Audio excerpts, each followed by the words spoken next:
Hello, and welcome to another book review.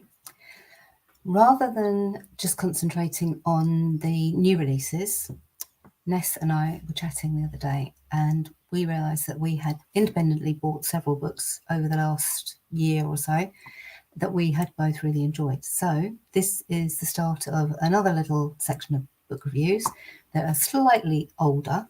I say slightly because they're not that. This one I think came out last November.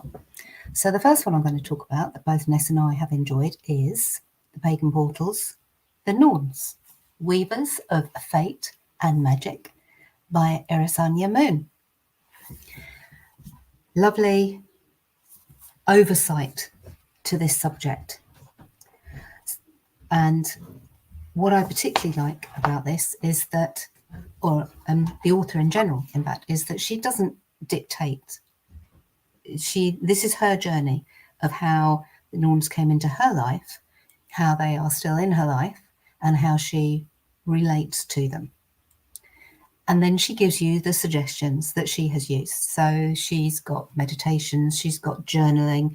There's one part in here where it's called Sit by the Well. If you haven't got a well, you craft a well, you make one. But yeah, very into journaling to find your own route to your relationship with the Norns. So, who are the Norns? They are a group of beings, I'll come to why I'm saying that, that usually are described as being three. And I say usually because if you actually look at the Voluspa in particular, but also the Havamal, the Norns are sometimes described as a group, and it doesn't actually stipulate a number, it's just as a group of beings. Primarily female. I can't remember, and I don't think Erisanya brings it. I think she says they're mainly female in here as well. But mostly, when you're looking at the Voluspa or the Havamal, they are spoken about as in three.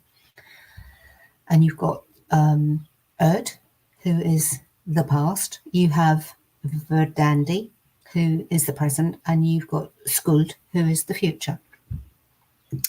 And they live under the world tree, so they live under Idrisil in a hall, and they have a well. And from that well, they feed Idrisil so that they keep the tree healthy, they keep all the worlds healthy and alive.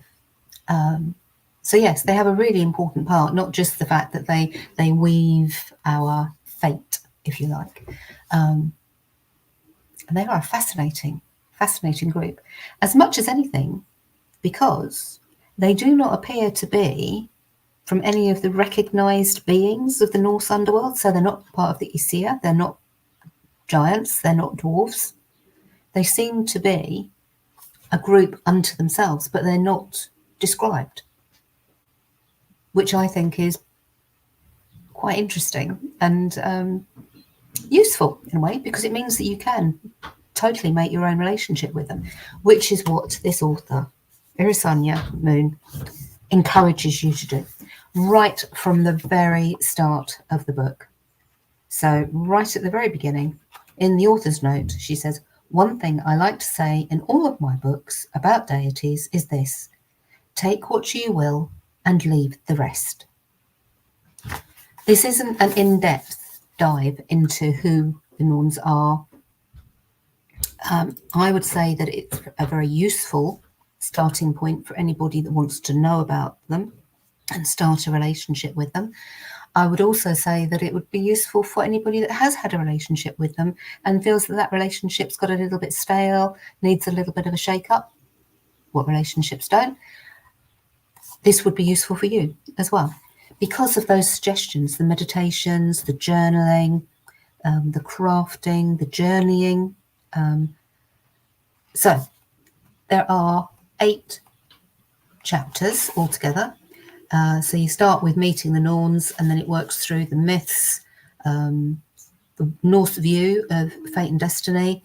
Then there are 3 chapters for each of the main gods, deities, beings.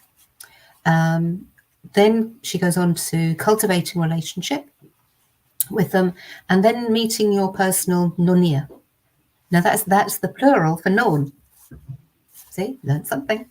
Then she's got a conclusion where she weaves it all together, which I think is quite a clever way of putting it, seeing as the Norns weave the web of fate. There's a few end notes, and then there's the resources and bibliography. Very handy little book. And the bibliography, because as you know, I'm very into those. So the end notes, a whole page of the references that she's used in the book. And then the resources, there's 6 of those. And the bibliography is about 3/4 of a page, which I think is pretty good going for a subject like this. And it's got a good selection. So it's got more modern, as well as the Vluspa and the Havamal and the Poetic Edda and the Prose Edda.